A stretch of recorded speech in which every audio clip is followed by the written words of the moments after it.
Greetings, vinyl community, and welcome to a non-vinyl finds video. I've been wanting to make this one for a long time now, actually, and now I'm just getting around to it.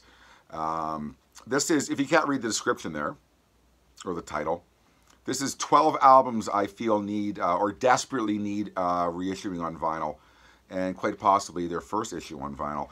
Considering some of the dreck and some of the crap that gets reissued on vinyl, I can't wrap my head around why these have not been reissued on vinyl. And I'm sure there's varying reasons why, but you know what? For every Dirty Dancing soundtrack that gets reissued, we should have two of my picks being reissued because they're, I feel they're legitimate and obvious, sometimes not so obvious, but candidates for reissuing on vinyl. What I'm looking for in the comments, if you're so inclined to do so, leave a comment with maybe with an album that you feel needs reissuing on vinyl, or maybe it's first issue on vinyl, and maybe we can get a groundswell of support, and then have the labels ignore us. But having said that, everyone, cheers, and we're gonna get right to this. So 12 albums that I feel desperately need reissuing on vinyl. We're going to start with something that's been kind of obvious for a while, is the whole Van Halen catalog with Sammy Hagar. I don't really want to enter into this debate of Hagar versus Roth, etc., because that's one of the most tired topics of all time. But specifically, I mean, you can make a case for unlawful carnal knowledge and balance and whatever else. But 5150 especially, I will put this up against any Roth era album, except for Van Halen 1, because nothing touches that one. But 5150, man, Eddie, get over your hate for Sammy, get your head out of your ass, and, you know, let's reissue some Roth era Van Halen on vinyl. So I'm not going to go on and on and on why, but 5150, I'm going to rank this top 3 Van Halen albums, Roth or Hagar. Why it's not remastered, a deluxe vinyl reissue, it effing perplexes me. 5150 Van Halen, first one. Second one, and this band's first album was reissued on Record Store Day. The last one passed. Not that anyone has it, because I don't know, it never made it to Canada, so I never got a copy of it. But we're going to talk about the Collective Soul discography really quickly. The first album, not my favorite, so although that was one of my most wanted on Record Store Day past, I'm not crying tears because I didn't get it. But specifically the self-titled one, Discipline Breakdown, those next 3 albums after the first album, Hints, Allegations. Why the Collective Soul catalog is not on vinyl. I go online and there's a lot of people waiting for Collective Soul reissues to come out. Warner, I mean, come on. I mean, 90s music, although it's slowly creeping out on vinyl, 90s rock, 90s alt rock, whatever you want to call it, is some of the most ignored music not being reissued on vinyl, in my opinion. Collective Soul, they're probably, you know what, this one in particular, and maybe Discipline Breakdown. Why? You know, like, and just a kind of an aside, I go through my local record stores, especially like commercial ones who carry commercial stuff, and like you see things like, you can't wrap your head around why this is being reissued on vinyl. You know it's just going to the clearance bin. Why aren't we having these ones? That's kind of what prompted this video, more or less. So next one, I'm not the biggest fan of this guy. I have some of his albums on CD, just cuz. We're going to talk about Garth Brooks. This is Rope in the Wind, maybe one of his biggest albums, or one of the biggest albums of all time for country music and otherwise. I would probably buy some of them, but why this is so important is that it's important for the industry. It's important for the viability of vinyl. It would give us such a kick in the ass that, I mean, really, Garth Brooks, why isn't his catalog on vinyl? It's probably, I mean, of all the people I'm going to show you, Garth Brooks is probably the most demanded artist to be reissued on vinyl. Like I said, I'm showing this because I'm not the biggest fan. Like I said, this album, Rope in the Wind's fine. But I think it's important for the industry. It's important for millions of his fans and for vinyl, for its viability in 2019 moving forward. You know, I mean, how many times can you reissue the Pink Floyd, Zeppelin, those, you know, those catalogs over and over and over, and then you're doing colored vinyl of, you know, there's some bands that are on their 5th reissue since this resurgence of vinyl. But yet we don't get Garth Brooks, which would give the industry such a kick in the ass that it needs to push it forward. That's my belief. Garth Brooks, and I believe Garth Brooks is the ultimate, he's the point man. He's the one to answer for this. I believe he owns his catalog, from what I understand. I could be wrong, but I would be damn shocked if Garth did not own his back catalog. And there's, I don't know what the reason is, but come on, Garth, you got millions of fans waiting for your stuff on vinyl. Hell, even I would buy Rope in the Wind on vinyl. Next one. We're going to talk about Keith Richards' second solo album, Main Offender. There is a light at the end of the tunnel for this one. And a lot of these I'm putting in this list because people ask ridiculous amounts of money for.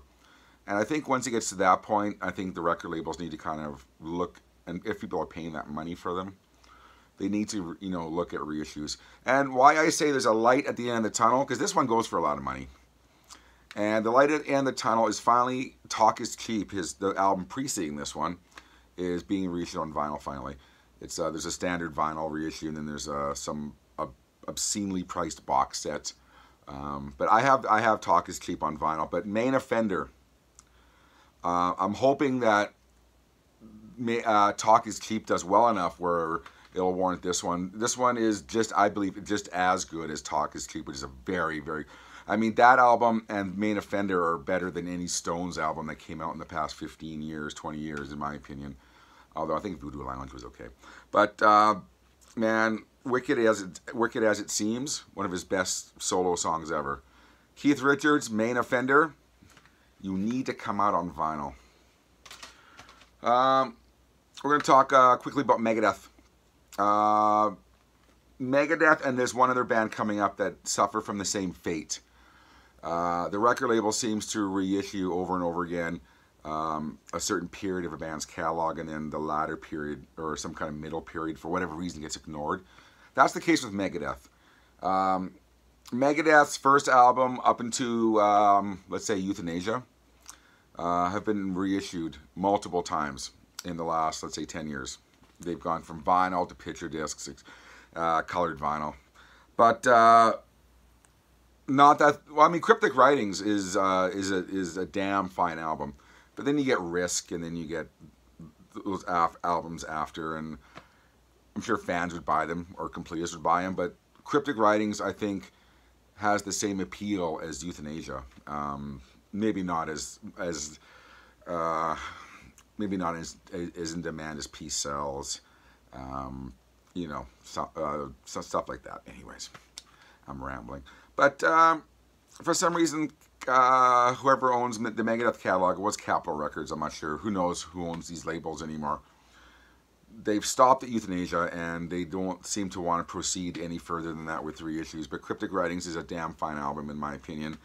Why it's not on vinyl? Maybe that's my end point for every CD I show you. Why that's not on vinyl? I don't know. Anyways, the next one. And you know what? I'm going to skip to this one because this is the one I was talking about that suffers the same fate as Megadeth is the Ramones. For whatever reason, Warner Music, like I said, whoever owns their catalog now, either Warner, I think it's Warner, they will reissue the first album up until Road to Ruin multiple times. Deluxe sets, regular vinyl. It's getting ridiculous now with Rhino Records and the Ramones catalog. But they will never do End of the Century, Halfway to Sanity, I could go on, like Pleasant Dream, Subterranean Jungle, you know, those albums like that. The remaining Warner catalog titles, Brain Drain. Why? I mean, I think Brain Drain came out as an expensive kind of colored vinyl import a few years back, and it's a good album, but I ain't paying that kind of money for it. But Halfway to Sanity, Too Tough to Die, Subterranean Jungle, Pleasant Dreams. I love those albums. A lot of people consider them lesser Ramones albums, but other than their Adios Amigos album, I don't think there is a bad Ramones album in my opinion. Ramones, this is Halfway to Sanity, by the way. This is representational of everything kind of in between End of the Century and Brain Drain, in my opinion. That whole series desperately needs a reissue, and I got my money waiting for that one because I'm going to be right on that one.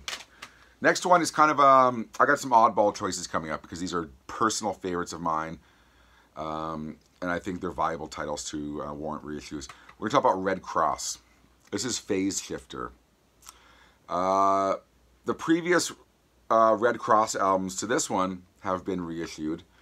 For some reason, this one has escaped reissue, and I don't know why. Phase Shifter, some people will always go to, you know, their first few albums as the quintessential Red Cross.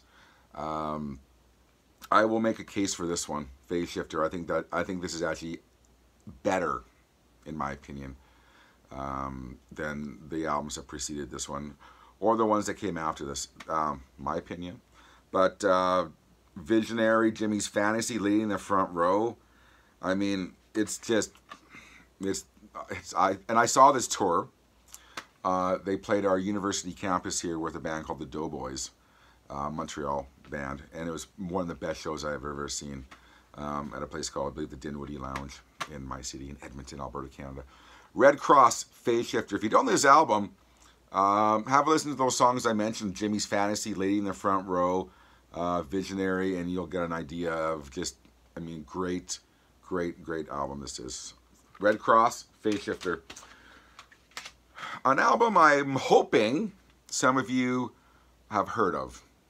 Although it came out on Madonna's label, Maverick.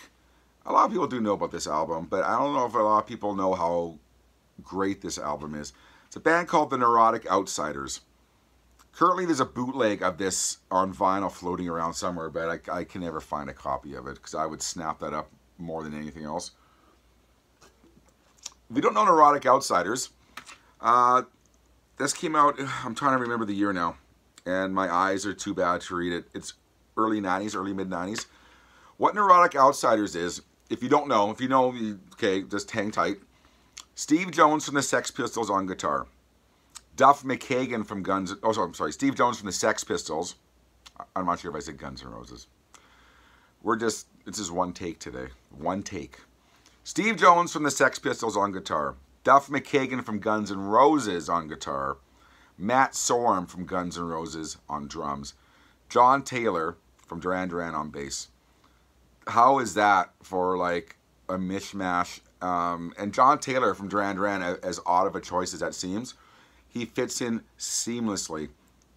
And he does some great vocals on this album. But this is what it sounds like. It's a Sex Pistols meets Guns N' Roses. Most of the songs are sung by Steve Jones of the Sex Pistols. And there's a couple, I think there's one or two songs by John Taylor on vocals, which is odd because he's not a vocalist. I think he does Feelings Are Good. And I'm not sure if Duff does one or two songs that were B-sides on Japanese singles. He does a song called Seattle Head that appears on the CD single for Angelina, which was one of the singles off this album, which is a horrible... I'm guessing this album flew under the radar. Apparently they paid the band $1 million to record this album. That's according to Steve Jones on one of his radio shows, Jonesy's Jukebox. But they released Angelina as, I think, the second single, coming off of the song Jerk, which had some momentum going on radio. And then Angelina is maybe the weakest song on the album. But if you're looking for an album with riffs and riffs and riffs coming out of the Yahoo by Steve Jones and Duff McKagan, you got the pounding drums of Matt Sorum. It is exactly what it sounds like. It's the Sex Pistols meets Guns N' Roses, and I will put this album as a rock album up against anything that came out in the 90s. Bold statement. Absolutely love this album. If you don't know this album, have a listen to it in its entirety. Actually, there's a cover of the Jones, Janie Jones, on this album too, which is not too bad. But just a damn fine album. Neurotic Outsiders needs a reissue. See, I'm going to use that after everything I show you. Voivod, Canadian metal band from Montreal. Voivod, one of the best metal albums, in my opinion, of all time. Nothing Face by Voivod.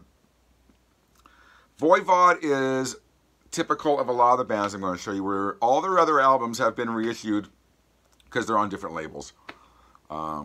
They've been reissued this umpteenth times. It's like picture discs and regular issues and then colored vinyl and all that nonsense. But yet Nothing Face, their MCA catalog, along with Angel Rat and The Outer Limits, have not been reissued.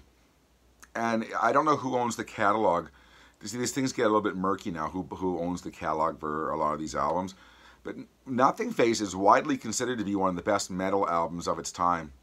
Like I said, in my opinion, of all time. Definitely top 10. Just one of the best. And there's the first single off this album is an incredible version of Astronomy Domine by Pink Floyd, which was a big hit for them on, on video stations and metal radio at the time. But why? I gotta stop saying that now. I'm annoying myself now by saying that. But Voivod, Nothing Face. If this is not reissued in 2019, I'm gathering a posse. We're gonna riot. We're gonna find out who the rights owner is. We're coming to your office. We're gonna steal the masters, and we're gonna reissue it ourselves. Next one is kind of representational of a whole band's catalog. Although one of their albums was like limitedly reissued about 2 years ago, and even I couldn't get a copy, and I ordered it through like, I don't know, 3 or 4 different retailers. I couldn't get a copy of it. Rollins Band. See, I'm getting a reflection there, sorry. Rollins Band catalog. This is Wait. They signed to DreamWorks. They did, in my opinion, some really good stuff with Get Some Go Again. And even their last album is a band called Nice, but which is on a different label. But the whole Rollins Band catalog that around that Wait era, the End of the Silence, and it's like one of my personal favorites, like I said, is Get Some Go Again. So even though I'm showing you Wait, there's that whole period of End of Silence, Wait, Get Some Go Again, and I'm forgetting one album, but Rollins Band catalog. And I don't know if, I think Henry owns the rights to that one, if I understand correctly. I'm not sure if it's him holding on to it or if it's whoever owns Imago Records now, which these ones came out on. I'm sure DreamWorks, whoever owns the DreamWorks catalog, is holding on to those albums. So I'm not sure. It's like I said, it gets really wishy-washy who owns what nowadays. But the Rollins Band catalog, another one of those bands, just take my money, because I'm buying them all. I love Rollins Band. And I especially love, there was the first band, and then then he switched out bands and his backing band was a band called Mother Superior. I especially love those albums. They were more straight ahead, just in your face Rollins Band material.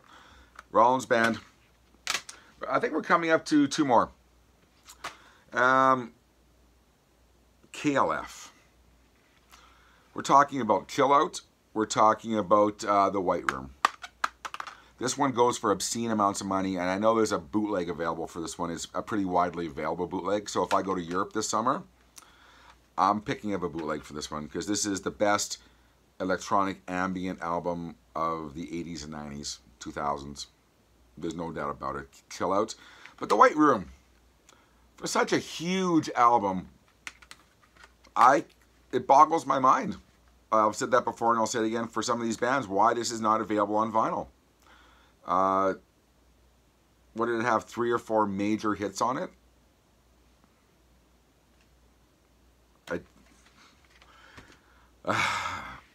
This is where I have to question what's the motive of the record industry. What's the motive of record labels to continuously reissue some band's catalog 4 or 5 times and not reissue these albums? It fucking perplexes me. Anyway, sorry about that. Pardon my French on that one. This one I have to show you on an MP3 player because I can't even find the CD because the CD goes for ridiculous money. This is a band called Masters of Reality, and I'm hoping that the camera will pick this up. This is their album Sunrise on the Suffer Bus. If you don't know this album, please have a listen to Masters of Reality Sunrise on the Suffer Bus.